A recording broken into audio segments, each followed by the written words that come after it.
ಕಚ್ಚ ಒಂದುಂಟು. ಭೂಲೋಕಕ್ಕೆ ಹೋಗಬೇಕು, ಆ ಜಗನ್ಮಾತೆಯನ್ನು ಪೂಜಿಸಬೇಕು. ತಡ ಮಾಡೋದು ಯಾಕೆ? ಭೂಲೋಕಕ್ಕೆ ಸಾಗುತ್ತಿರುತ್ತೆ.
ಜಗನ್ಮಾತೆ ನಿನ್ನನ್ನು ಈ ತರ ಪ್ರತ್ಯಕ್ಷೀಕರಿಸುವಲ್ಲಿ ಬಲವಾದಂತಹ ಕಾರಣ ಉಂಟು.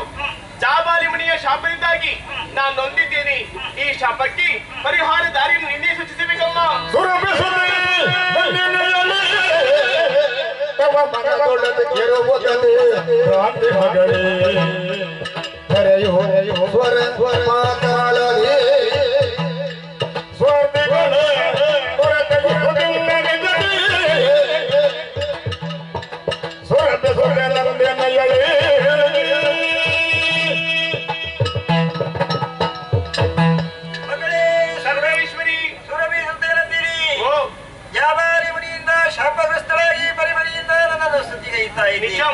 ಏನು ಮಾಡೋಣ ಹೇಳು? ಏನಾಯ್ತು? ನಿನ್ನಂತ ಭ್ರಾಂತಿಯಿಂದ ಈ ರೀತಿ ನಡೆದು ಹೋಯಿತು. ಹೌದು. ಅಲ್ಲದೆ ಸ್ವಾರ್ಥ ಬುದ್ಧಿಯನ್ನು ನೀನು ಉಪಯೋಗಿಸಿದ್ದಿ. ನೀನೆಂದೇನು ಸ್ವರ್ಗ ಭರ್ತ್ಯ ಪಾತಾಳ ಈ ಮೂರು ಲೋಕದ ಜನರನ್ನು ಸ್ವಾರ್ಥ ಎನ್ನುವುದು ಬಿಟ್ಟದ್ದಿಲ್ಲ. ಹಾಗಾಗಿ ನೀನು ವೈಶಾಪದಂತೆ ತಡೆಯಲ್ಲಿ ನದಿಯಾಗಿ ಹರಿಯಲೇಬೇಕು ಮಗಳೇ. ಇದಕ್ಕೆ ಪರಿಹಾರ ಏನಿಲ್ಲ. ಆದರೆ ಮಗಳಾಗಿ ಉನ್ನತದ ಪದವಿ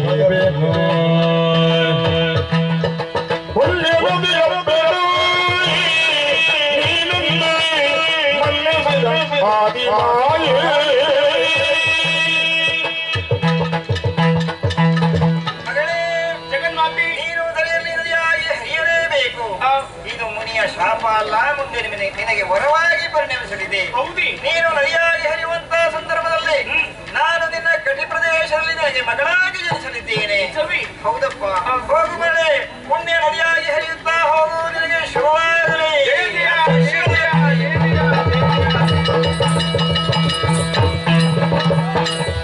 ಇಂತಹ ಸೌಭಾಗ್ಯ ನೋಡಿ, ಆ ಜಾಬಲಿ ಮುನಿಗೊಂಡಂತಹ ಶಾಪವು ಇಂದನಿಗೆ ವರವಾಗಿ ಪರಿಣಮಿಸಿದೆ. ಆ ಜಗನ್ಮಾತೆ ನನ್ನ ಕಟಿ ಪ್ರದೇಶದಲ್ಲಿ ಮಗಳಾಗಿ ಜನಿಸಕ್ಕಿದ್ದಾಳಂತೆ. ಇದಕ್ಕಿಂತ ಪಾಪ ಇನ್ನೊಂದುಂಟು ಹೇಳಿ? ಖಂಡಿತವಾಗಿಯೂ ಇಲ್ಲ. ಹಾಗಾದ್ರೆ ಭೂಲೋಕಕ್ಕೆ ಬಂದಂತಹ ಬರಗಾಲ ನಿವಾರಣೆಬೇಕಾಗಿ ಸುರತಿ ಎನ್ನುವಂತಹ ನಂದಿನಿ ನದಿಯಾಗಿ ಹರಿಯಲೇಬೇಕು. ಹರಿಬೇಕು ಅಂತ ಆದರೆ ಎತ್ತರದಂತಹ ಸ್ಥಳ ಎಂಬುದು ಬೇಕು.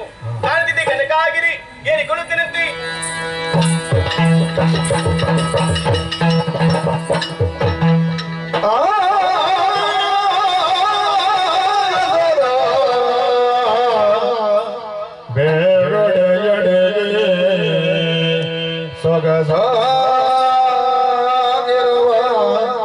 ಕನಕಾದ್ರ ಶೃಂಗರಿಯ ನೋಡಬರದಿ ಆಗಸದ ಬೆಗೊಡೆಯಡಿಗೆ ಸೊಗಸಾಗಿರುವ ಕನಕಾದ್ರ ಶೃಂಗರಿಯ ಓಗಳಂಜಲೆಯದ ಪರಶಿವೆಗಾದ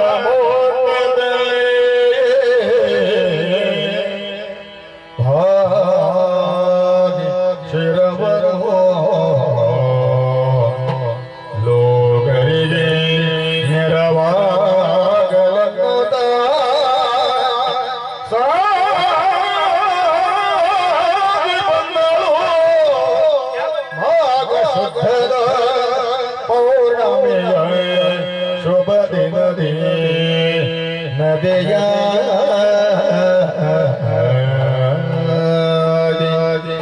ಸಾಗಿ ಬಂದಳು ಮಾಘ ಶುಕ್ರದ ಪೌರ್ಣಮಿಯ ಶುಭ ದಿನವೀ ನಡೆಯ